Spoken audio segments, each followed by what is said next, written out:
परम प्रेमय श्री श्री ठाकुर मोर जगत जननी श्री श्री लक्ष्मी परम पूज्यपाद श्री श्री बरदा आजिर भरसा आचार्य देव ठाकुर परिवार सभी समस्त चरण मोर अनंत कोटि प्रणाम। उपस्थित मोर प्रिय पूज्य रवींद्र दादा सहप्रति ऋतिक देवता मंडली कर्मी मंडली गुरुभ्राता मातृमंडली छोट छोट पिला माने समस्त मोर आंतरिक राय एवं जय गुरु जहा हो आज आम समस्ते जानिले मानस विवाह उपलक्षे सत्संग तेणु ये दंपति जमी सुख संसार करंतु एवं दीर्घायु होतु एवं जो माने एठी उपस्थित अछंती अनुपस्थित अछंती समस्त पंचमहाजीवन इष्टिभूत हो समस्ते शांति सुस्थिर निरामय जीवन यापन करंतु एहा ही परम पिता निकट में प्रार्थना। जाहो विवाह तो सरी जाइछि विवाह परर जो आमर विधान अछि ठाकुरंकर ता विषय अल्प किछि कहबी। विशेष करी विवाहटा बहुत गुरुत्वपूर्ण एइथिपाई गुरुत्वपूर्ण जे संसार आरंभ विवाह हुए विवाह संस्कार जदि भूल हो जाए ताहले ता नेक्स्ट जेनेरेशन पूरा ध्वंसावशेष हो जीवो एवं जदि विवाह संस्कार ठीक थाए तांकर जो दंपति आरंभ करिवे परिवार जीवन जो आरंभ करिवे सेबले देव संतान माने जन्म हुवंती सेइथिपाई कहा जाए विवाह संस्कार बहुत गुरुत्वपूर्ण। 16टा संस्कार भितर आमे तो 10 विध संस्कार जानिछे एक्चुअली 16टा संस्कार अछि 16टा संस्कार भितरु एई विवाह संस्कार बहुत गुरुत्वपूर्ण। तेणु विवाह संस्कार भितर विशेष कर आम कौन देखु जातक जदि पटी जाए सुंदरिया गोटे झीटा देखीदे आम बह करूँ ये बहुत जातक पटी था डाइवोर्स केस कहीं हुए भितर गंडगोल कहीं हुए खाली विवाह संस्कार जातक पटी गले बह करा जाए ना ठाकुर विधान आहरी बहुत किसी देखिबार अच्छी से भीतर गोटे दुईटा पॉइंट कहबी जीवरी गोटे झील को आम देखा जाऊँ पुओ को देखा जाऊँ तीन पुरुष पर्यंत कौन कौन रोग अच्छी से गुड़ाक आमको देखा पड़े तार कारण कौन जे सुस्थ नारी ठारू सुस्थ संतान जन्म हुए सुस्थ नारी एवं पुरुष ठारू सुस्थ संतान जन्म हुए एवं तार धन संपत्ति अपेक्षा झीर धन संपत्ति अपेक्षा पुओर धन संपत्ति अधिका हवा दरकार। जातक पटी सारा एगुड़ाक देखार आवश्यकता रही ज्येष्ठ पुत्र ज्येष्ठ कन्या विवाह हुए ना एक माने घरे दीटा भौणी की दीटा भाई रो विवाह हुए ना एगुड़ाक सब देखार आवश्यकता रही खाली जातकटा पटी गले बा भल झीटा देखीदे विवाह करदे सेटा जे सफल हम ता नुहे। तेणु एगुड़ाक जेहेतु विवाह सरी एगुड़ा तो आलोचना करी ना जेहेतु विवाह परर कथा होची जितेबेले बर बधू विवाह हुअन्ति गोटे कन्या एवं गोटे पुरुष जितेबेले विवाह हुअन्ति गोटे बेदी रे तांकर विवाह हुए आ से बेदी को ब्राह्मण 33 कोटी देवादेवी को आह्वान करती एवं से आह्वान करिथिबा भितरे आमे 7टा फेरा दिया जाए जो 7टा वचन आमे प्रतिज्ञा करिथाउ पुरुष भी करे एवं नारी भी करे। ये जो बेदीटा तैयारी हुए जो ब्राह्मण 33 कोटी देवादेवी को आह्वान करा जाए से बहुत लोग आज डेट रे मद खाइकिना बेदी उपरे चढ़ी जाती किए से मांस खाइकिना बेदी उपरे चढ़ी जाती देखो 33 कोटी देवादेवी से आह्वान करी ब्राह्मण बरबधूंकर गंठी बंधन हुए माने केते गुरुत्वपूर्ण कथा आज डेट रे अनैतिक काम गुड़ाक होउची बेदी उपरे ताले आमे भगवान मानू भी मानू ना। तेणु ये जो बरबधूंकर विवाह है 7टा वचन भर गोटे गोटे माँ लक्ष्मींकर से देकिना गोटे कथा कहबे गोटे संकल्प करू बर भी बहु भी जिते संकल्प करे से कौन करे जिते 7टा फेरा दि जाए वचन जोटा को कह जाए से भीतर गोटे कहबे जे से बर कुए बा बधू भी से सेम कथा कहती जे तुमर दुखरे दुखी तुमर सुखरे सुखी तुमर प्रत्येकटी कार्य मु सहाय हेबी पुरुष भी कहे नारी भी कहे यही जिनिसटा जे प्रत्येकटी कर्म रे मुझे तुमको सहयोग करबी आज नारी माने कौन सेटा सहयोग करूछथि आमे कहा को 33 कोटी देवादेवी को प्रतिज्ञा करी अग्नि को साक्षी रखी प्रतिज्ञा करिथाउ किंतु जदि बहुटा जेतेबेले किछि दिन बीती जाए सेतेबेले जदि कोनोसी बहुर किछि आवश्यकता पूरण करि न स्वामी पारे सेतेबेले स्वामी को गाली दिए अरे तुमे तो पारु न किछि एटा कहिथिले आनी देलनी सेटा कहिथिले आनी देलनी एमिति करि दिए स्वामी को जोटा रे कि ताकू गुलाम करि पकाए। तो आज डेट ताहा होछि किंतु से प्रतिज्ञाटा जो अग्नि को साक्षी रखी करी आमे जो वचन नै ताउ जने स्वामी भी जने स्त्री भी से प्रतिज्ञा करथाय तुम दुखी रे दुखी तुम सुखी रे सुखी हेबी तुमरो प्रत्येकटी कार्य रे सत्कर्म रे सहाय हेबी एटा हमर प्रतिज्ञा करा हेताय से बेदी ऊपर। तो लक्ष्मी मां ता ऊपर कोन करिथिले এই যে কথাটি মু কইলে যেটা বেদি উপরে সংকল্প করে লক্ষ্মী মা কেমিতি স্বামী কো দেবতা বলি মানিଥିଲେ প্র্যাকটিক্যাল নিজ জীবন চরিত্রে পালন করতে তার জীবন্ত কথাটা কইবি সেইতি পই তো কোয়া যাইছে যে স্বামী কো দেবতা বলি মানিবা। আজি কেতে জন স্ত্রী আমি দীক্ষা নেলা পরে মধ্য আমি প্র্যাকটিক্যাল জীবন চরিত্রে পালন করু না প্র্যাকটিক্যাল ପ୍ରାକ୍ଟିକାଲ ଜୀବନ ଚରିତ୍ରରେ ପାଳନ କରିବାର ଆବଶ୍ୟକତା ରହିଛି। ଭଜନ କୀର୍ତ୍ତନ ଆନନ୍ଦ ବଜାର ଖାଇ ଦେଇକି ପଳେଇବା ସେଠାରେ କିଛି ଲାଭ ହବ ନାହିଁ। ଯଦି ଆମେ ନିଜେ ଠାକୁରଙ୍କର କହୁଥିବା କଥା ଗୁଡାକ ନିଜ ଜୀବନ ଚରିତ୍ରରେ ଆମେ ପାଳନ ନ କରିବା ତାହେଲେ ଆମ ଜୀବନଟା ଜିରୋ ହେଇଯିବ। ତେଣୁ ଏଇ ଯୋଉ ଲକ୍ଷ୍ମୀ ମା କଣ କଲେ ଯେ ଦିନେ ଶିଶି ଠାକୁରଙ୍କ ପାଖକୁ ବହୁତ ମାତୃ ସମ୍ମିଳନୀ ହଉଥାଏ। ମା ମାନେ ଆସି ନିବେଦନ କଲେ ଯେ ଆଜି ଯଦି ଲକ୍ଷ୍ମୀ ମା ଆମ ମାତୃ ସମ୍ମିଳନୀକୁ ଆସିବେ ତାହେଲେ ବହୁତ ଭଲ ହୁଅନ୍ତା। ଠାକୁର କହିଲେ ତମେ ଯାଅ ବୋଉକୁ ପଚାରିକି ଆସ, ମାନେ ମାଙ୍କୁ ପଚାରିବା କଥା କହିଲେ। ଯେତେବେଳେ ଯାଇକିନା ମାଙ୍କୁ ପଚାରୁଛନ୍ତି ଯେ ମା ଆମର ତ ମାତୃ ସମ୍ମିଳନୀ ଅଛି, ଦିନ 3ଟା ବେଳେ ଆରମ୍ଭ, ଆପଣ ଯଦି ଯାଆନ୍ତେ ଭଲ ହୁଅନ୍ତା। ମା କଣ କହୁଛନ୍ତି ଯେ ତମେ ଯାଇକିରି ଠାକୁରଙ୍କ ପାଖରେ ନିବେଦନ କର। ମା ମାନେ କହୁଛନ୍ତି ଯେ ଆମେ ଠାକୁରଙ୍କ ପାଖରେ ନିବେଦନ କରିଛୁ, କିନ୍ତୁ ଆଉ ଥରେ ତମେ ନିବେଦନ କର। ଆଜିକାଲି ଝିଅ ମାନେ କଣ କହୁଛନ୍ତି, ଆଜି ଯଦି ସ୍ୱାମୀ ନାହିଁ କୁଆଡେ ବଜାରକୁ ମାର୍କେଟିଂ କରିକିନା ପଳଉଛନ୍ତି। ସ୍ୱାମୀ ଆସିଲା ବେଳେ ସ୍ତ୍ରୀ ନାହିଁ, ଗଲା କୁଆଡେ, ମାନେ ଖୋଜ ଖବର ସ୍ୱାମୀ ପାଖରେ ନଥାଏ, ଠିକଣା ନଥାଏ, କୁଆଡେ ପଳେଇ ଯାଇଛନ୍ତି ବୁଲିବା ପାଇଁ ଆଜିର ଡେଟରେ। କିନ୍ତୁ ମା କଣ କଲେ ଯେ ଯାଇକିନା ଠାକୁରଙ୍କୁ ପଚାର, ମାନେ କେତେ ଗୁରୁତ୍ୱପୂର୍ଣ୍ଣ କଥା। ଯାଇକିନା ଠାକୁରଙ୍କୁ ପଚାରିବା କଥା କଲେ, ସିଏ ନିର୍ଦ୍ଦେଶ ଦେଲେ ଯାଇ ମୁଁ ଯିବି, ମାନେ ସ୍ୱାମୀ ନିର୍ଦ୍ଦେଶ ଦେଲେ ମୁଁ ଯିବି, ନହେଲେ ଘରୁ ବାହାରିବିନି। ମାନେ କେତେ ଗୁରୁତ୍ୱପୂର୍ଣ୍ଣ କଥା। ଆମେ ଏଇ ଛୋଟ ଛୋଟ ଜିନିଷ ଗୁଡାକ ଆଜିର ଡେଟରେ ମଡର୍ଣ୍ଣ ସଭ୍ୟତାରେ ପଶିଗଲା ପରେ ଏଗୁଡାକ ଆମେ ସବୁ ମାନେ ମଡର୍ଣ୍ଣ ସଭ୍ୟତାକୁ ଚାଲି ଯାଉଛେ। ଏଇ ଯୋଉ ଠାକୁରଙ୍କ ବିଧାନଟାକୁ ଆମେ କେହି ପାଳନ କରୁନା। ଆମେ ବେଶୀ ଠାକୁରଙ୍କ ବିଧାନକୁ ଛାଡି, ଦୀକ୍ଷା ନେଲା ପରେ ମଧ୍ୟ ଠାକୁରଙ୍କ ବିଧାନଟାକୁ ଛାଡି ଆମେ ପରିବେଶକୁ ଆଗେଇ ଦେଇଛେ। ତେଣୁ ଏଇ ଯେତେବେଳେ ମାଙ୍କୁ ଯେତେବେଳେ ନିର୍ଦ୍ଦେଶ ହେଲା, ଠାକୁର ନିର୍ଦ୍ଦେଶ ଦେଲେ, ସେତେବେଳେ ମା ମାତୃ ସମ୍ମିଳନୀ ଗଲେ ଏବଂ ମାତୃ ସମ୍ମିଳନୀ ଚାଲିଥାଏ, ଅଧାରୁ ଉଠି ପଡିଲେ। ସବୁ ମା ମାନେ ଆଶ୍ଚର୍ଯ୍ୟ, କହିଲେ ମା ଆପଣ ତ ମାତୃ ସମ୍ମିଳନୀ ସରି ନାହିଁ, ଆପଣ ଉଠିକିନା ପଳଉଛନ୍ତି ଯେ? କହିଲେ ବର୍ତ୍ତମାନ ମାନେ ଠାକୁରଙ୍କର ଖାଇବାର ସମୟ ହେଇଯାଇଛି। ମାନେ ଦେଖନ୍ତୁ ଛୋଟ ଛୋଟ କଥା ଗୁଡାକ କେତେ ଗୁରୁତ୍ୱପୂର୍ଣ୍ଣ। ଏଇନା ଠାକୁରଙ୍କର ଖାଇବାର ସମୟ ହେଇଯାଇଛି। ମୁଁ ଜାଣିଛି ମୁଁ ନ ଗଲେ ବି ଆଉ କିଏ ଠାକୁରଙ୍କୁ ଦେଇପାରିବ, କିନ୍ତୁ ମୁଁ ତାଙ୍କ ସେବାରୁ ବିରତ ହେବି, ମାନେ ମୁଁ ତାଙ୍କୁ ସେବା କରିପାରିବିନି ଗୋଟେ ଦିନ। ମାନେ କେତେ ସ୍ୱାମୀଙ୍କ ସେବାଟା କେତେ ଗୁରୁତ୍ୱପୂର୍ଣ୍ଣ। ଆଜି ଯଦି ଶାଶୁ ଶ୍ୱଶୁର ଦେହ ଖରାପ ହେଇଥିବ, ମୁଁ ସତ୍ସଙ୍ଗକୁ ଆସିବି, ଲାଭ କଣ ହେଲା? ମାତୃଦେବ ଭବ, ପିତୃଦେବ ଭବ, ଆଚାର୍ଯ୍ୟ ଦେବ ଭବ, ଅତିଥି ଦେବ ଭବ। ପ୍ରଥମେ ହଉଛି ମା। ଠାକୁର କଣ କହିଲେ? ଠାକୁର କଣ କହିଲେ ପୂର୍ଣ୍ଣ ବୁଦ୍ଧିରେ? ଯେ ନିଜ ମା ବାପାକୁ ଯିଏ ଭଲ ପାଇନା ସେ ମତେ ବି ଭଲ ପାଇନା। ଠାକୁର ଜୀବନ୍ତ କଥା କହିଛନ୍ତି, ଯିଏ ନିଜ ମା ବାପାକୁ ଭଲ ପାଇନା ସେ ମତେ ବି ଭଲ ପାଇନା। ତାହେଲେ ଯଦି ଶାଶୁ ଶ୍ୱଶୁର ଦେହ ଅସୁସ୍ଥ ହେଇଛି, ସତ୍ସଙ୍ଗ ଯାଇ ଲାଭ କଣ? ତୀର୍ଥ ବ୍ରତ କରି ଲାଭ କଣ? ବାର ବ୍ରତ ସମବାର ଉଷା କରି ଲାଭ କଣ? ଜୀବନ୍ତ ଚଳନ୍ତି କୂଳ ଘରର ଯୋଉ ଦେବତା, ତାଙ୍କୁ ଆମେ ନାଥି ମାରିକିନା ଯାଉଛେ ବାର ବ୍ରତ କରି, କିଛି ଲାଭ ହବନି। ତଦ୍ରୂପ ସନ୍ତାନ ମାନେ ହେବେ। ପ୍ରାକ୍ଟିକାଲ ଜୀବନ ଚରିତ୍ରରେ ଏଗୁଡାକ କରିବାର ଆବଶ୍ୟକତା ରହିଛି। ଯେତେ ପର୍ଯ୍ୟନ୍ତ ଆମେ ପ୍ରାକ୍ଟିକାଲ କରିବାନି, ଆମ ନେକ୍ସଟ ଜେନେରେସନ ତାହା ଶିଖିବ ନାହିଁ। ଆମେ ଯଦି ବାପା ମାଙ୍କୁ ଇଗ୍ନୋର କରୁଛେ, ଆମ ସନ୍ତାନ ମାନେ ବି ତାହା କରିବେ। ତେଣୁ ଏଇ ଛୋଟ ଛୋଟ ଜିନିଷ ଗୁଡାକ ଆମକୁ ଶିଖିବାର ଆବଶ୍ୟକତା ରହିଛି। ଆମର ଚଳଣି ଯଦି ଠିକ ନାହିଁ, ଆମେ ଛୁଆଟାକୁ ଯେତେ ବାଡେଇଲେ ବି ସେ ଚେଞ୍ଜ ହେବ ନାହିଁ, କଦାପି ହେବ ନାହିଁ। ତେଣୁ ଏଇ ଯୋଉ ବିବାହ ସଂସ୍କାର କେତେ ଗୁରୁତ୍ୱପୂର୍ଣ୍ଣ ଦେଖନ୍ତୁ। ପୁଣି ଆମେ ଶପଥ କଣ କରିଥାଏ ଯେ ତମର ଘରେ ଯେ ଶାଶୁ ଶ୍ୱଶୁର ଯୋଉମାନେ ଅଛନ୍ତି, ଦିଅର ନଣନ୍ଦ, ସମସ୍ତଙ୍କର ସେବା କରିବି ବହୁ କରିଥାଏ, ପ୍ରତିଜ୍ଞା କରିଥାଏ ସେ ଅଗ୍ନିକୁ ସାକ୍ଷୀ ରଖିକିନା। ଏବଂ ପୁରୁଷ କଣ କରିଥାଏ ଯେ ତମର ବାପା ମା, ମୋ ନିଜ ମା ବାପା ମାଙ୍କ ଭଳିଆ ସେବା କରିବି। ମାନେ ଚିନ୍ତା କରନ୍ତୁ, ପୁଅ ବି ପ୍ରତିଜ୍ଞା କରିଥାଏ, ମାନେ ତାଙ୍କର ଯୋଉ ଶାଶୁ ଶ୍ୱଶୁର ହେବେ ପୁଅର, ତାଙ୍କର ବି ସେବା ଯତ୍ନ କରିବ ଏବଂ ନିଜ ବାପା ମାର ସେବା କରିବ। ଏବଂ ବହୁ ତାର ଶାଶୁ ଶ୍ୱଶୁର ନଣନ୍ଦ ଏଇ ଘରେ ଯେତେ ଜିନିଷ ଅଛି ପ୍ରତ୍ୟେକଟି ଜିନିଷର ସେ ଯତ୍ନ ନେବ। ବହୁ ସେ ଗାଈ ଗୋରୁ ଛେଳି ମେଣ୍ଢାରୁ ଆରମ୍ଭ କରି ପ୍ରତ୍ୟେକଟି ଜିନିଷ କେତେ ଦେଖନ୍ତୁ ସାକ୍ଷୀ ରଖିକିନା ପ୍ରତିଜ୍ଞା କରା ହେଇଥାଏ, କିନ୍ତୁ ଆମେ ତାକୁ ପାଳନ କରୁନା। ଆମେ ଭଗବାନଙ୍କୁ ତ ମାନୁନା, ପାଳନ କରିବୁ କୋଉଠି? ଆମେ ଦେବାଦେବୀକୁ ମାନିଲେ ସିନା। ମାନିବା ମାନେ କଣ? ତାଙ୍କ ବିଧାନଟାକୁ ଚରିତ୍ରାଗତ କରିବା। ଖାଲି ପୂଜା ପୋଷା ଆଉ ଧୂପଟା ଦେଇକି ଭୋଗ ଲଗେଇଦେଲେ ମାନିବା ହୁଏ ନା। ତାଙ୍କ ନିଜ ଜୀବନ ଚରିତ୍ରରେ ଯିଏ ଯାହାକୁ ଭଲ ପାଉନା କାହିଁକି, କିଏ ଦୁର୍ଗାକୁ, କିଏ ଲକ୍ଷ୍ମୀକୁ, କିଏ ସରସ୍ୱତୀକୁ, କିଏ ଗଣେଶକୁ, ଯିଏ ଯାହାକୁ ଭଲ ପାଉ, ତା ଚରିତ୍ରଟା ନିଜ ଭିତରେ କିଛିଟା ହେବା ଦରକାର। ଯଦି ତାର ଚରିତ୍ରଟା ସେଇ ଭଗବାନ ମାନଙ୍କର ଚରିତ୍ର ଆମ ଭିତରେ ଯଦି ଦେଖା ନ ଯାଏ, ତାହେଲେ ଲାଭ କଣ ଅଛି? ଯେତେ ଦେବାଦେବୀ ପୂଜା କଲେ କିଛି ଲାଭ ହବନି। ତାହେଲେ ଚିନ୍ତା କରନ୍ତୁ, ଏଇ ଯୋଉ ସେବାର ମନୋବୃତ୍ତି କଥା କହିଲି, କେମିତି ଲକ୍ଷ୍ମୀ ମା এই প্রত্যেকটি জিনিস কেমিতি যত্ন নেবা কথা, কেমিতি যত্ন নিয়ନ୍ତି তার গোটে উদাহরণ দেবি।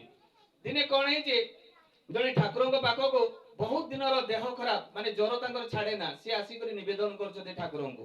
ଏବଂ ଠାକୁରଙ୍କୁ ନିବେଦନ କଲା ପରେ ସେ ଠାକୁର କଣ କହୁଛନ୍ତି ଯେ ତୁମେ ଯାଅ, ବଡ ବୋଉ ପାଖରେ ମୁଁ କିଛି ଜଡିବୁଟି ଦେଇଛି, କେଷ୍ଟଦାନଙ୍କୁ ପଠେଇଛନ୍ତି କିଛି ଜଡିବୁଟି, ଯେମିତି ଗଙ୍ଗଶୂଳି ପତ୍ରର ଗୁଣ୍ଡ ଏବଂ ଗୋଟେ ଚେରଟା ଦେଇଥିଲେ ଠାକୁର ରଖିବା ପାଇଁ ମାଙ୍କୁ। ଯାଅ ସେଟା ନେଇକିନା ଆସ। ଠାକୁରଙ୍କ ନିର୍ଦ୍ଦେଶ ମାନି କେଷ୍ଟଦା ଗଲେ ବଡ ମାଙ୍କ ପାଖକୁ। এবং বড় মা को যেতেବେଳେ କହିଲେ যে ঠাকুর এই যে চের এবং গঙ্গশূলী পত্রର গুଣ୍ଡ সেটা ঠাকুর মাগিଛନ୍ତି চটকিনা বড় মা বাହାର କରିକିନା ଦେଇଦେଲେ କେଷ୍ଟଦାଙ୍କୁ କେଷ୍ଟଦା ମନ ଭିତରେ ଗୋଟେ ଶଙ୍କା ସୃଷ୍ଟି ହେଲା କହିଲେ ମା ଏଗୁଡାକ ଠାକୁର ଆପଣଙ୍କୁ କେବେ ରଖିବା ପାଇଁ ଦେଇଥିଲେ ବଡ ମା କହୁଛନ୍ତି ହେଇପାରେ 10-12 ବର୍ଷ ହେଇଯିବ ଆଶ୍ଚର୍ଯ୍ୟ ହେଇଗଲେ କେଷ୍ଟଦା ଆଜି ଯଦି ଆଜି ମା ମାନଙ୍କୁ ଯଦି କିଛି ଗୋଟେ ତାଙ୍କ ସ୍ୱାମୀ ଆସିକିନା ରଖିବା ପାଇଁ ଦିଅନ୍ତି ତାର ଦିନ ମାଗିଲା ବେଳକୁ ଖୁଜି ଖୁଜି ନିୟନ୍ତା ହେଇଯିବେ ପାଇବେ ହିଁ ନାହିଁ ଏଭଳିଆ ଅବସ୍ଥା ହୁଏ କିନ୍ତୁ ବଡ ମା 10 ବର୍ଷ ପୂର୍ବରୁ ରଖିଥିଲେ ଚଟ୍ କରି ବାହାର କରିକିନା ଦେଇଦେଲେ ତାହେଲେ ଏଇ ଯୋଉ ସଂରକ୍ଷଣ ବୁଦ୍ଧି ଏଇ ଯୋଉ ପ୍ରତ୍ୟେକଟି ଜିନିଷ ସୁରକ୍ଷା କରିବାର ଯୋଉ ତାଙ୍କର ଶକ୍ତି এই ବହୁ ମାନଙ୍କର ହେବାର ଆବଶ୍ୟକତା ରହିଛି ପରିବାର ସହିତ ଯାହା ଯାହା ପ୍ରତିଜ୍ଞା କରିଥିଲେ ତାକୁ ପାଳନ କରିବା ସହିତ এইগুড়াক যত্ন নেবার আবশ্যকতা রয়েছে যা হো আর অল্প সময় আছে যেহেতু আজ নববধূ নাম গ্রহণ করেছেন এই নামর টিকে মহত্ব দেবি দাদা আজ নাম দিয়েছেন এবং এই যে নাম যে শিশু ঠাকুর নাম যে কেতে গুরুত্বপূর্ণ এই যে গ্রহ দোষ দুঃখ বিপত্তি যন্ত্রণা এইথরু আমি কেমিতি মুক্তি পাইবা নামর গোটে জীবন্ত লীলা কহিকি মোর শেষ করবি কাইকি সময় বহুত অল্প শ্রীপতি মণ্ডলদা জনে পাঠ পড়ি নাহান্তি এই যে নামর মহত্ব কেতে গুরুত্বপূর্ণ আমি জানি না বহুত লোক কোন করନ୍ତି যেতেବେଳେ কাহারি গোটে দেহ অসুস্থ হইগলা চলো আচার্য দেব পাখরে নিবেদন করিবা কিন্তু আমি নাম করিবা নাই অজপা নাম করিবা নাই 24 ঘন্টা আমি নাম করিবা নাই খালি অনলি নিবেদন করিবা আচার্য দেব আশীর্বাদ ଦେଇଦେବେ আমার দেহ ঠিক ହେଇଯିବ আমার চিন্তাধারা কেতে গলত ଅଛି কিন্তু ঠাকুরଙ୍କର জীবন্ত লীলা ଆପଣ শুনନ୍ତୁ যে শ্রীপতি মণ্ডলরা বহুত মূর্খ লোক টিপবালা লোক পাঠ পড়ি নাহাନ୍ତି সে কিন্তু ঠাকুরଙ୍କର দীক্ষা নেইଛନ୍ତି জনে জনে সাঙ্গଙ୍କ মাধ্যমରେ এবং দীক্ষা নেই সারিলা পরে সে প্রত্যেক মাস সৎসঙ্গ করନ୍ତି এবং প্রত্যেক মাস যেতেବେଳେ সৎসঙ্গ করନ୍ତି এই সৎসঙ্গ কରୁ কରୁ দিনে কোন ହେଇଛି ତାଙ୍କ ଭାଇ ମାନେ ବିରକ୍ତ ହେଇଗଲେ ତାଙ୍କ ଭାଇ ମାନେ କୁଳ ଗୁରୁଙ୍କର ଦୀକ୍ଷା ନେଇଛନ୍ତି ଆଉ ଏ ଶ୍ରୀପତି ମଣ୍ଡଳଦା ଦୀକ୍ଷା ନେଇଛନ୍ତି ଶ୍ରୀ ଠାକୁର ଅନୁକୂଳ ଚନ୍ଦ୍ର ବିଶ୍ୱ ବ୍ରହ୍ମାଣ୍ଡର ମାଲିକଙ୍କର ଦୀକ୍ଷା ନେଇଛନ୍ତି କିନ୍ତୁ ତାଙ୍କ ଭାଇ ମାନେ ବୁଝିବେ কোন যে কুଳ গুরু প্রত্যেক বর্ষরে 4 থর আসନ୍ତି এবং কুଳ গুরু যেতেବେଳେ আসନ୍ତି ତାଙ୍କର ବଂଶର ଭାଇ ମାନେ কোন କରନ୍ତି ତାଙ୍କ ପାଦ ଧୋଇ ଦିଅନ୍ତି ପାଦର ପାଣି ପିଅନ୍ତି ତାଙ୍କୁ ଚୁଡ଼ା ଚାଉଳ ଲୁଗା ପଟା ସବୁ ଦିଅନ୍ତି କିନ୍ତୁ ଶ୍ରୀପତି ମଣ୍ଡଳଦା ତାଙ୍କୁ ପ୍ରଣାମ ବି କରନ୍ତି ନାହିଁ କି କିଛି ଦିଅନ୍ତି ନାହିଁ ତାଙ୍କ ଭାଇ ମାନେ କହିଲେ ତୁ ଗୋଟେ ବଂଶର କୁଳାଙ୍ଗାର କଳଙ୍କ ତୁ ଗୋଟେ ପାପୀ ଆମର କୁଳ ଗୁରୁ ଆସନ୍ତି ତାକୁ ତୁ ତ ଜୁହାର ବି କରୁନା କିନ୍ତୁ କୌଣସି ଜିନିଷ ଦାନ କରୁନା ତତେ ଘରୁ ବାହାର କରି ଦିଆଯିବ ଏତିକି କଥା ଯେତେବେଳେ କହିଛନ୍ତି ଶ୍ରୀପତି ମଣ୍ଡଳଦା କହିଛନ୍ତି ଭାଇ ମୁଁ ଯିବି କୁଆଡେ ମୋ ପାଖରେ ତ ଅର୍ଥ ଫର୍ଥ କିଛି ନାହିଁ ମୁଁ କଣ କରିବି କହିଲେ ଗାଁ ବାହାରେ ତୋ ପାଇଁ ଆମେ ସବୁ ଭାଇ ମାନେ ଘର ବନେଇ ଦେବୁ ତୁ ସେଇଠି ରହିବୁ କିନ୍ତୁ ଏଇ ରାସ୍ତାରେ ଜୀବନ ସାରା ତୁ ଯିବୁନି ମଲା ପର୍ଯ୍ୟନ୍ତ ଯିବୁନି এই ভଳିଆ পুরা ধমକେଇକିନା କହିଲେ ତାଙ୍କ ଭାଇ ମାନେ ଏବଂ ତାକୁ ଗାଁ ବାହାରେ ଘର ବନେଇ ଦେଲେ ଘର ବନେଇବା ପରେ କିଛି ଦିନ ପରେ ଆବଶ୍ୟକତା ପଡିଲା ଶ୍ରୀପତି ମଣ୍ଡଳଦାଙ୍କୁ ସେଇ ଗାଁ ଦାଣ୍ଡ ଦେଇ ଯିବା ପାଇଁ ଯେତେବେଳେ ଡରି ଡରି ଯାଉଛନ୍ତି ତାଙ୍କ ବଡ ଭାଇଙ୍କ ସହିତ ଦେଖା ହେଇଗଲା ଯେତେବେଳେ ଦେଖା ହେଇଗଲା ସାଙ୍ଗେ ସାଙ୍ଗେ ତ ଅଟକେଇ ପକେଇଲେ ଆଉ ଅଟକେଇକିନା ତତେ ମନା କରା ହେଇଥିଲା ନା এই রাস্তারে ଯିବା ପାଇଁ ତ ଗୋଡ଼ ହାତ ଭାଙ୍ଗି ଦେବି ଜାଣିଛୁ ନା ତତେ କୁହା ହେଇଥିଲା ତୁ ମୋର ଗୋଟେ ବଂଶର କଳଙ୍କ ତୁ ଆମର ବଂଶକୁ ବଦନାମ କରିଛୁ ଆଜି ଆମର କୁଳ ଗୁରୁ ଆସିଛନ୍ତି ଆଉ ସେଇ ଦିନ এই ରାସ୍ତାରେ ଯାଉଛୁ মানে বিরক্ত হয়ে গেলে সাঙ্গে সাঙ্গ এবং বিরক্ত হই সারিলা পরে কହୁଛନ୍ତି তোর তো গুরু জীবনে তো ঘরକୁ কেবে আসি নাহাନ୍ତି দেখ আমার কুଳ গুরু বর্ষরে 4 থর আসଛନ୍ତି তু তো প্রত্যেক মাস সৎসঙ্গ କରୁଛୁ কাই তো গুরু যদি তোতে ভালো পাতে তানে আসতে তু পাপীটা বলি তো ঘরକୁ তো গুরু আসু নাহাନ୍ତି এই ভଳିয়া তাଙ୍କ ভাই মানে কইদেলে এতিকি কথা কইଛନ୍ତି ତାଙ୍କ ମୁଣ୍ଡ ଭିତରେ ପଶିଗଲା କହିଲେ ଏତେ ବଡ଼ କଥା ମତେ କହିଦେଲେ ସିଧା ଦୌଡ଼ିଲେ ପାବନା ହିମାୟତପୁର ଶିଶି ଠାକୁରଙ୍କୁ এই কথা কইবে যে 3 ବର୍ଷ ହେଲା ଦୀକ୍ଷା ନେଲି ପ୍ରତ୍ୟେକ ମାସ ସତ୍ସଙ୍ଗ କରୁଛି କିନ୍ତୁ ଠାକୁର ମୋ ଘରକୁ ବି ତ ଆପଣ ଦିନେ ବି ଆସିଲେ ଏଇ କଥାଟା କହିବା ପାଇଁ ଗଲେ ପାବନା ହିମାୟତପୁର ଯେତେବେଳେ ଯାଇକିରି ପହଞ୍ଚିଛନ୍ତି ବହୁତ ଭିଡ଼ ଥାଏ ଏବଂ ସେ ଭିଡ଼ ସମୟରେ ସେ ବସି ପଡ଼ିଲେ ଆଉ କିଛି ନିବେଦନ କରି ପାରିଲେ ନାହିଁ ଠାକୁର ତ ଅନ୍ତର୍ଯାମୀ ବିଶ୍ୱ ବ୍ରହ୍ମାଣ୍ଡର ମାଲିକ ସେ ସାଙ୍ଗେ ସାଙ୍ଗେ ଏଇ ଶ୍ରୀପତି କଣ ହେଲା ରେ ଏତେ ଦୁଃଖରେ କାହିଁକି ଅଛୁ କହିଲେ ଠାକୁର ମୁଁ ତ ପ୍ରତ୍ୟେକ ମାସ ସତ୍ସଙ୍ଗ କରୁଛି କାଇଁ ମୋ ଘରକୁ ତ ଆପଣ କେବେ ବି ଯାଆନ୍ତି ନାହିଁ ଆମର ଯୋଉ କୁଳ ଗୁରୁ ଅଛନ୍ତି ବର୍ଷରେ 4 ଥର ଆସନ୍ତି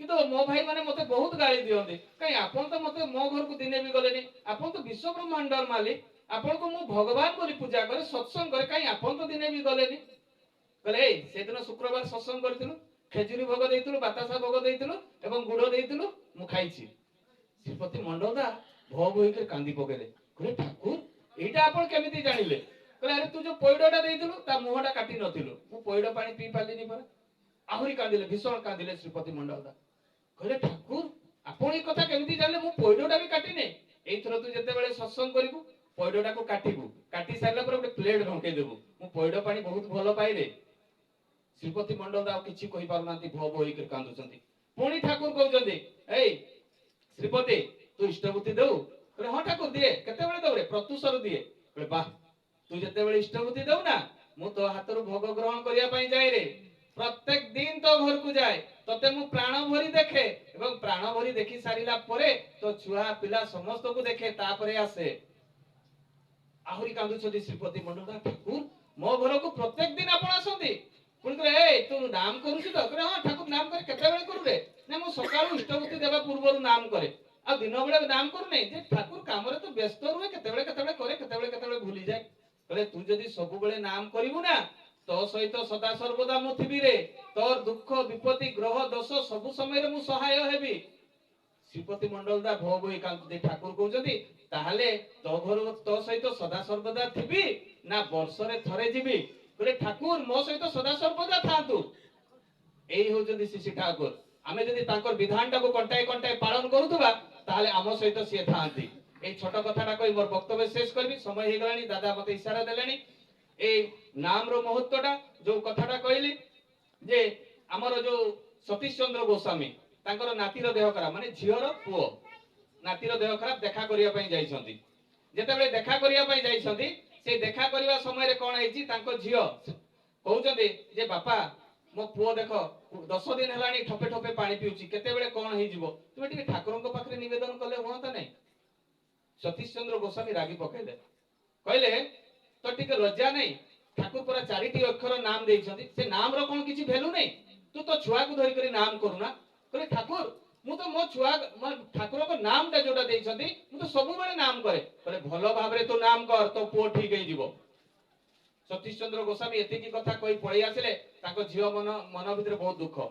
এইଥିପାଇଁ ଦୁଃଖ ଯେ ମୁଁ ଯେତେବେଳେ ନିବେଦନ କଥା କହିଲି ବାପା ମତେ ରାଗି ହେଲେ। এইটা ତାଙ୍କର ବହୁତ ଦୁଃଖ ଯେ ମୋ କଥାଟା ଠାକୁରଙ୍କ ପାଖରେ ନିବେଦନ କରିବେନି। ଆସିଲେ ଯେତେବେଳେ ଠାକୁରଙ୍କ ପାଖକୁ ପ୍ରଣାମ କରି ବସିଥାନ୍ତି, ଦେଖୁଛନ୍ତି ସାମ୍ନାରେ କିଶୋରୀ ମୋହନ। କିଶୋରୀ ମୋହନକୁ କହୁଛନ୍ତି ଏଇ ମୋ ଝିଅ ଘରକୁ ଯା ତ। କହିଲେ ଦାଦା କଣ ପାଇଁ? କହିଲେ ମୋ ନାତିର ବହୁତ ଦେହ ଅସୁସ୍ଥ, ତୁ ତାଙ୍କୁ ଧରିକରି ତୋର ଦଳବଳ ଧରିକରି ଯା କୀର୍ତ୍ତନ ମଣ୍ଡଳୀ ନେଇକିରି, ଆଉ ତୁ ମୋ ନାତିକୁ ଧରିକରି 3 ଘଣ୍ଟା ନାମ କରିବୁ, ତାପରେ କୀର୍ତ୍ତନ କରିବୁ, ପଳେଇ ଆସିବୁ। କିଶୋରୀ ମୋହନ ଗଲେ, କାହିଁକି ତାଙ୍କ ଝିଅଙ୍କର ବିଶ୍ୱାସ ନାହିଁ ଠାକୁରଙ୍କର ନାମ ପ୍ରତି। ତେଣୁ କିଶୋରୀ ମୋହନ ଗଲେ ଏବଂ କିଶୋରୀ ମୋହନ ଯାଇ ଯେତେବେଳେ ଖଟକୁ ଧରିକିନା ସମସ୍ତେ ଦଳବଳ ଧରିକରି ନାମ କଲେ ଏବଂ ନାମ କରୁ କରୁ ହଠାତ୍ କଣ ହେଲା ଯେ ଉଦଣ୍ଡ କୀର୍ତ୍ତନ ଆରମ୍ଭ ହୋଇଗଲା। 3 ଘଣ୍ଟା ପରେ ଉଦଣ୍ଡ କୀର୍ତ୍ତନ କରୁ ସମସ୍ତେ ଥକି ପଡିଲେ, କିନ୍ତୁ କିଶୋରୀ ମୋହନ ତାର ମୃଦଙ୍ଗର ତାଳେ ତାଳେ ନାଚି ବୁଲୁଛନ୍ତି ଏବଂ ନାମ କରି ଚାଲିଛନ୍ତି। ଦେଖାଗଲା ସେଇ ଛୁଆଟି ଖଟ ଉପରେ ବସିକିନା କହିଲା ମା ମତେ ବହୁତ ଭୋକ ଲାଗୁଛି, ଖାଇବା ପାଇଁ ଦେ, ପୁରା ପାଟି କରିକିନା କହିଲା। ସେତେବେଳେ ସତୀଶ ଚନ୍ଦ୍ର ଗୋସ୍ୱାମୀଙ୍କର ଝିଅ ଦୌଡ଼ିକିନା ଆସିକିନା ଦେଖୁଛନ୍ତି ମୋ ପୁଅ ତ ପୁରା ଠିକ ଭାବରେ ବସିଛି। ଆଶ୍ଚର୍ଯ୍ୟ ହେଇଗଲେ, ତାହେଲେ ନାମର ମହତ୍ଵ କେମିତି। ମାଟି ଆଜି ନାମ ନେଇଛନ୍ତି, ନାମଟାକୁ 24 ଘଣ୍ଟା ଅଜପା ନାମ କରନ୍ତୁ, ଦେଖିବେ ପ୍ରତ୍ୟେକଟି ଏବଂ ସେବା ଯତ୍ନ ଏଇ ଖାଲି ସ୍ୱାମୀ ସ୍ତ୍ରୀ ବା ଶ୍ୱଶୁର ସେବା ଯତ୍ନ ନୁହେଁ, ପଡ଼ାପଡ଼ୋଶୀ ସହିତ ଭଲ ସମ୍ପର୍କ ରଖନ୍ତୁ, ଦେଖିବେ ସ୍ୱାମୀ ତ ଊର୍ଦ୍ଧ୍ୱମୁଖୀ ହେବେ ଏବଂ ପରିବାର ବି ଊର୍ଦ୍ଧ୍ୱମୁଖୀ ହେବ। ଯେତେବେଳେ ସ୍ତ୍ରୀ ତା ସ୍ୱାମୀକୁ ସହଯୋଗ କରେ ନା, ସେ ସ୍ୱାମୀ ଯେତେ ଜ୍ଞାନୀ ଥାଉ ନା କାହିଁକି ସେ ତଳିତଳାନ୍ତ ହେଇଯାଏ, ଆଉ ଯଦି ସ୍ତ୍ରୀ ତାକୁ ସାହାଯ୍ୟ କରେ ଊର୍ଦ୍ଧ୍ୱମୁଖୀ ହୁଏ। ଯାହା ବି ହଉ, ଏଇଥିରେ ଯୋଉମାନେ ଉପସ୍ଥିତ ଅଛନ୍ତି ଅନୁପସ୍ଥିତ ଅଛନ୍ତି ସମସ୍ତଙ୍କର ପଞ୍ଚ ମହାଜୀବନ ଇଷ୍ଟିଭୂତ ହଉ, ସମସ୍ତେ ଶାନ୍ତି ସ୍ୱସ୍ତି ନିରାମୟ ଜୀବନ ଯାପନ କରନ୍ତୁ। ଏତିକି କହି ମୋର ବକ୍ତବ୍ୟ ଶେଷ କରୁଛି। ଜୟ ଗୁରୁ। ଭଜନ କୀର୍ତ୍ତନ ବହୁତ ସୁନ୍ଦର ଭାବରେ ହେବା ପରେ ମୋର ଯେଉଁ ଠାକୁରଙ୍କର କର୍ମୀ ଭାଇ ସେ ବହୁତ ସୁନ୍ଦର ଭାବରେ ପାରିବାରିକ ଜୀବନ, ଦାମ୍ପତ୍ୟ ଜୀବନର କଥା, ବିବାହର କଥା, ପ୍ରଭୁଙ୍କୁ ନେଇ ଆମେ କେମିତି ତାଙ୍କୁ ଭଲ ପାଇ ଚଳିବା ଚାଲିବା, କେଉଁଥିରେ ଆମର ମଙ୍ଗଳ ନିହିତ ଅଛି, ବହୁତ ସୁନ୍ଦର ଭାବରେ ଛୁଆ କଥା କହନି ବହୁତ ସୁନ୍ଦର ଭାବରେ ଆଲୋଚନା ହେଇଛି। ଆଉ ଆଲୋଚନାର ପ୍ରୟୋଜନ ବି ସେମିତି ନାହିଁ, ତଥାପି ପଦେ ଦୁଇଟି କଥା ମୁଁ କହିବି। କଥା ହେଉଛି ଗୋଟିଏ ଜୀବନରେ ସଦ୍ଗୁରୁ ଲାଭ ଆଉ ସତୀ ସ୍ତ୍ରୀ ଲାଭ, একই জীবନରେ সদ্গুরু এবং সতী স্ত্রী পাইবা এ পরম সৌভাগ্যর কথা। সদ্গুরু পাইলে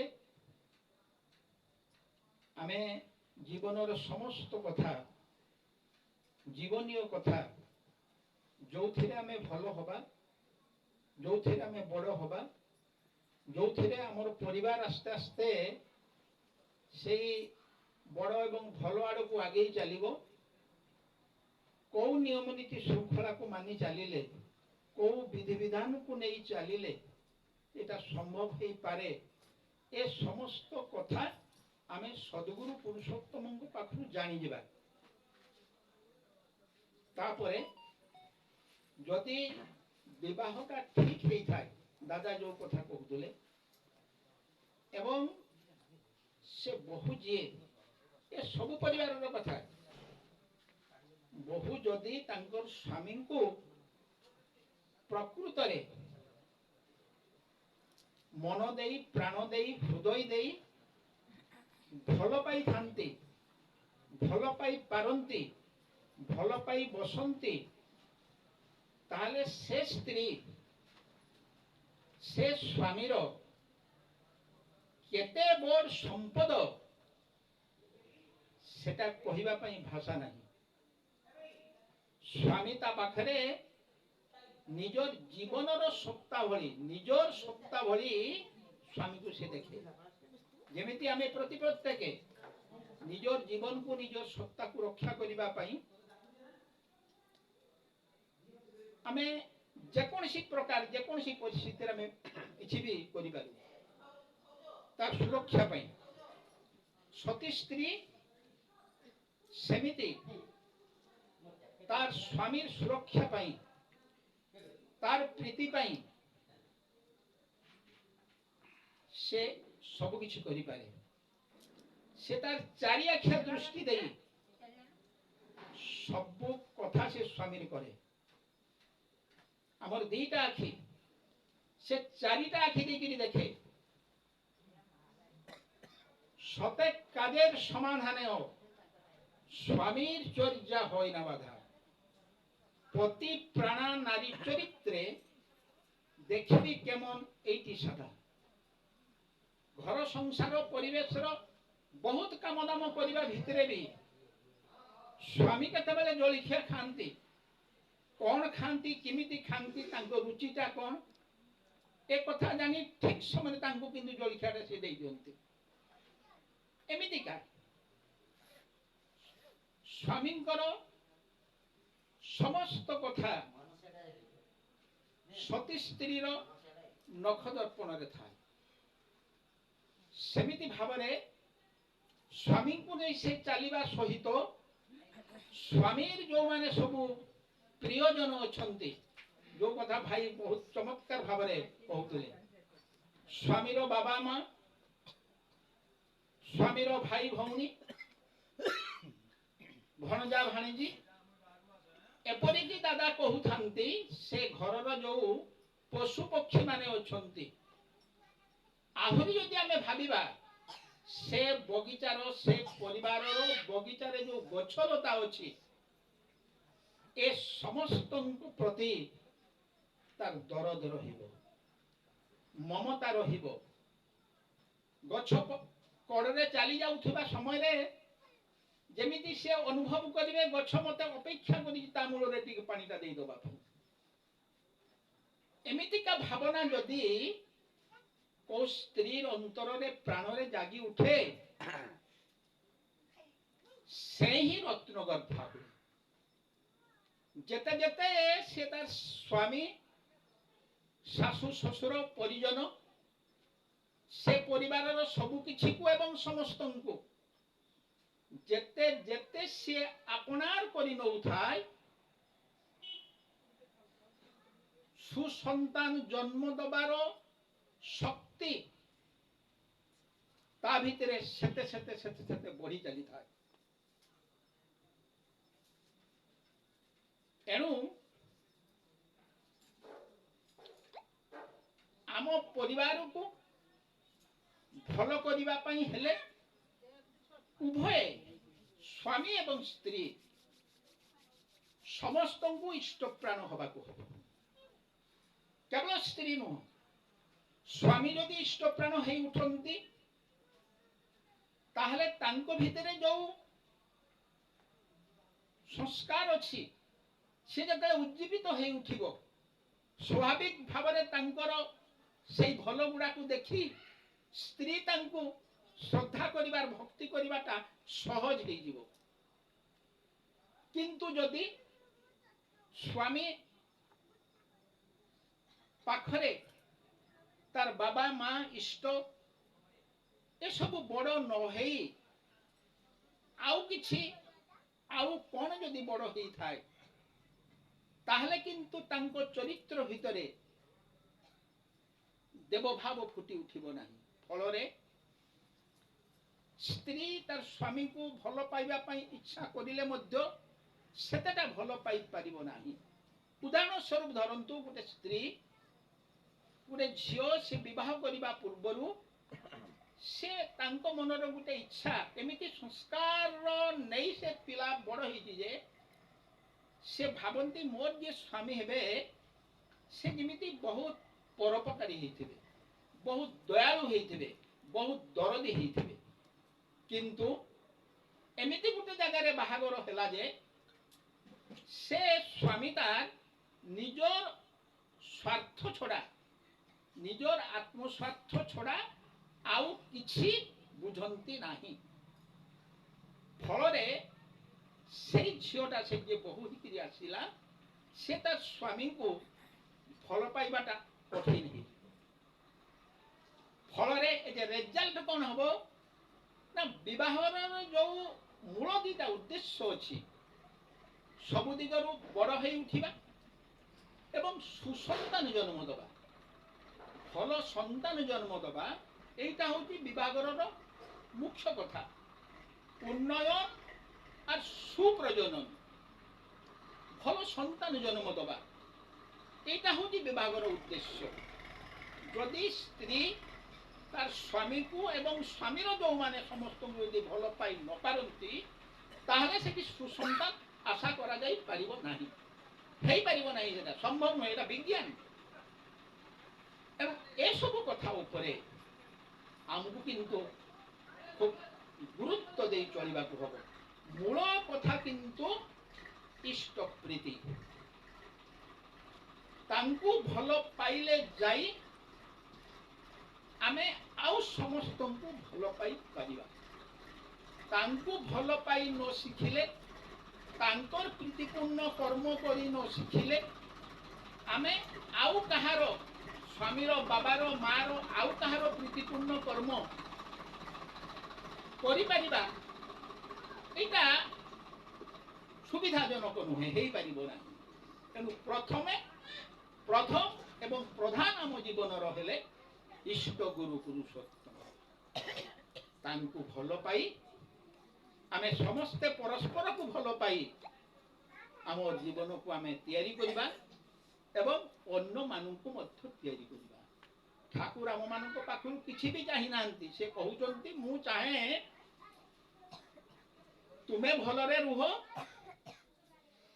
ତୁମେ ସୁଖୀ ହୁଅ, ଆଉ ତୁମ ଯୋଗୁ ଅନ୍ୟମାନେ ବି ଭଲରେ ରୁହନ୍ତୁ, ସୁଖୀ ହୁଅନ୍ତୁ, এইটাই ମୁଁ ଚାହେଁ, ଆଉ କିଛି ମୁଁ ଚାହେଁ ନା। ସର୍ବଶେଷରେ ଆମର এই ପରିବାରର ବିଶେଷ କରି ଯୋଉ ନୂଆ ଦମ୍ପତି ସେମାନେ ପ୍ରଭୁଙ୍କୁ ଭଲ ପାଇ, ପ୍ରଭୁଙ୍କୁ ଯେମିତି ତାଙ୍କର ଯୋଉ ଆହ୍ୱାନ, ତାଙ୍କର ଯୋଉ ଭିକ୍ଷା ଯେ ମତେ କିଏ ମଣିଷ ଭିକ୍ଷା ଦବ, ଅର୍ଥାତ୍ ସୁସନ୍ତାନ ଯିଏକି ଇଷ୍ଟକୁ ମାନିବ, କୃଷ୍ଟିକୁ ମାନିବ, ଧର୍ମକୁ ମାନିବ, ବାବା ମାଙ୍କୁ ମାନିବ, ଏମିତି ଆଦର୍ଶ ସନ୍ତାନ ମତେ କିଏ ଭିକ୍ଷା ଦବ ଦିଅ, ଏଇ ଭିକ୍ଷା ଥାଳ ସେ ପାତିଛନ୍ତି।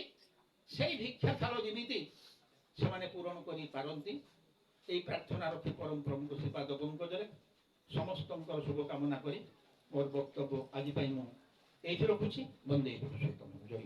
যে আଜିର ବିବାହ ସବୁ ହେଉଛି, ଏ ବିବାହଟା ବର୍ତ୍ତମାନ ଏମିତି ଷ୍ଟେଜରେ ପହଞ୍ଚିଛି, ବିବାହ ପୂର୍ବରୁ ଯାହା ଥିଲା ବିବାହ ପରେ ବହୁ ଭାବରେ ବହୁ ଅସୁବିଧାର ସମ୍ମୁଖୀନ ହେଉଛି ପରିବାର ବର୍ଗ, ସବୁ ବନ୍ଧୁବାନ୍ଧବ, ଆତ୍ମସ୍ୱଜନ। ତେଣୁ ବିବାହଟାକୁ ଖେଳ ନ ହେବା ପାଇଁ ଠାକୁର କହୁଛନ୍ତି। ଯେଉଁ ସୁନ୍ଦର କଥା ଆଲୋଚନା ସବୁ କରୁଥିଲେ, ସେଇଟିକୁ ସମସ୍ତେ ଯେ ନବଦମ୍ପତି ମାନେ ବିଶେଷ କରି ଧ୍ୟାନ ଦେବେ, ଯେମିତି ତାଙ୍କ ଦ୍ୱାରା ପରିବାରର ପରିବେଶର ବନ୍ଧୁବାନ୍ଧବ ଆତ୍ମସ୍ୱଜନରେ କୌଣସି ପ୍ରକାର ଅସୁବିଧା ସୃଷ୍ଟି ନ ହୁଏ। କାରଣ ଆଜି ଦେଖାଗଲା ଯେ ବିବାହଟି ABCDEFGH 8ଟି କଥାକୁ ବେଶ କରି ବିବାହ କରାଯାଇଥିଲା, କିନ୍ତୁ କୋର୍ଟରେ ଆଜି ହଜାର ହଜାର ଛାଡ଼ପତ୍ର ଫାଇଲ ସବୁ ଗଦା ହେଇଛି, ଡିସିସନ ହେଇପାରୁନି, ଏଭଳି ଅବସ୍ଥା। ତ ସେଥିପାଇଁ ଆମେ ସବୁବେଳେ ସେ କଥା କହୁଛୁ, ସୁନ୍ଦର ଭାବରେ ନିଜ ଚାଲିଚଳକୁ ଠାକୁର ବିଧାନ ମାଫିକ କେମିତି ଚଳିବା ପାଇଁ ହେବ, ସେ କହୁଥିଲେ ସୁପ୍ରଜନ ଉନ୍ନୟନ କଥା ଦୁଇଟା ଉଦ୍ଦେଶ୍ୟ ତ ରହୁଛି ବିଭାଗ ସେଇଟିକୁ ବଜାଇ ରଖି ଚାଲିବ ଯେ ନିଶ୍ଚିତ ଶାନ୍ତି ହୁଏତ ତାଙ୍କରି ଭିତରେ ଦେଇକି ତାଙ୍କୁ ଗୋଟିଏ ଯେ କଥା ସୁପ୍ରଜନ କଥା କାରଣ ପ୍ରତ୍ୟେକ ମାଆର ଗୋଟେ କଥା ମୁଁ ସବୁବେଳେ କୁହେ ନିଷ୍ଠା ଧର୍ମ ସେବା ଶୁଶ୍ରୂଷା ସାହାଯ୍ୟ ସଂରକ୍ଷଣ ପ୍ରେରଣା ଓ ସୁପ୍ରଜନ ଲାଷ୍ଟ କଥା ସୁପ୍ରଜନ ଭଲ ସନ୍ତାନ ଦେବା କି ବାବା ମା ଚାହିଁ ବସିଛି ତାର ଝିଅର ବାପା ମା ପୁଅ ବାପା ମା ଚାହିଁ ବସିଛି ବିବାହ ହେଲା ପରେ ସେ ଗୋଟେ ପୁଅକୁ ସନ୍ତାନ ସେମାନଙ୍କର ଆସୁ ଯଦି ଆଦର୍ଶ ପିତା ଆଦର୍ଶ ମାତା ହୁଅନ୍ତି ସେଟା ଆଦର୍ଶ ସନ୍ତାନ ଆସେ ଶାସନ ବଢ଼େ ଶିଶୁ ବଢ଼ଦା ଆଉ ଠାକୁର ତାହା ହିଁ ଚାହିଁଛନ୍ତି ପ୍ରତ୍ୟେକଟା ଭାଇମାନେ ଗୋଟେ ଦେବଚ୍ୟୁତ ରୂପାନ୍ତରିତ ହୁଅନ୍ତୁ ପ୍ରତ୍ୟେକଟା ମା ମାନେ ଗୋଟେ ଦେବୀ ଚିତ୍ତ ରୂପାନ୍ତରିତ ହୁଅନ୍ତୁ ଆଉ ସେ ଦେବଦେବୀ ଭିତରେ ଦେଖି ଦେବଦୁଲ ସନ୍ତାନ ଆସିବେ ଏଇଟା ଠାକୁର ଇଚ୍ଛା ତ ଯାହା ସେଠୁ ବଜାୟ ରଖିବାକୁ ଚେଷ୍ଟା କରିବେ ଆଉ ବେଶୀ କହିବାର ନାହିଁ ସତ୍ସଙ୍ଗ କାର୍ଯ୍ୟକ୍ରମରେ କହିଦେଉଛି ଆଜି ଠିକ୍ ସନ୍ଧ୍ୟା 7ଟା ସମୟରେ ଆମର ଯେଉଁ ମାଳିସାହି ଆମର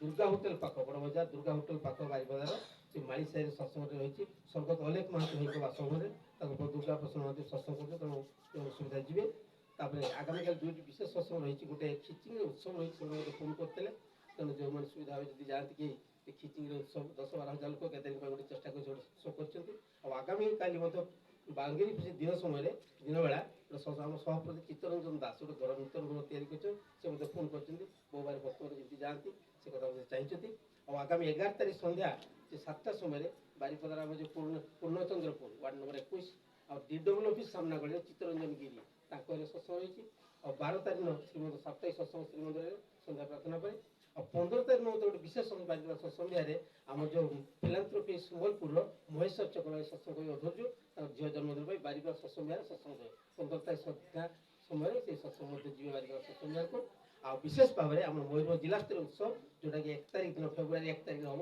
ମାଟିରେ ତ ଡିଟେଲ ପ୍ରୋଗ୍ରାମ ସହିତ ଆମର ଆଗାମୀ 13 ଦିନ ଗୋଟେ ମିଟିଂ ହେବ ସେ ମିଟିଂରେ ଡିସାଇଡ୍ କରି ପରବର୍ତ୍ତୀ ଅବସ୍ଥାରେ ଶୁଣି ଦିଆଯିବ ଲିଫଲେଟ୍ ସବୁ ଆସିବ ତ ବହୁ ସଂଖ୍ୟାରେ ମଧ୍ୟ ଏଇ ମୟୂରଭଞ୍ଜ ବର୍ଷ ବାରିପଦା ଉତ୍ସବ ହେବ ନାହିଁ ସେଠି ଡିସିସନ୍ ଭାଇମାନେ ସବୁ ନେଇଛନ୍ତି ଜିଲ୍ଲାସ୍ତରୀୟ ଉତ୍ସବକୁ ବେତନଟେ କରିବା ପାଇଁ ତ ସେ ଉତ୍ସବ ମଧ୍ୟ ବହୁ ସଂଖ୍ୟାରେ ସହଯୋଗ ହେଲା କଥା ସର୍ବଶେଷରେ ଆଉ ଥରେ ଆପଣ ସମସ୍ତଙ୍କର ଶାନ୍ତି କାମନା କରି କହେ ବନ୍ଦୀ ବର୍ତ୍ତମାନ ଆମର ଭୂମିରେ ସମ୍ମାନ ସଫଳ ମୁକ୍ତିକାନ୍ତ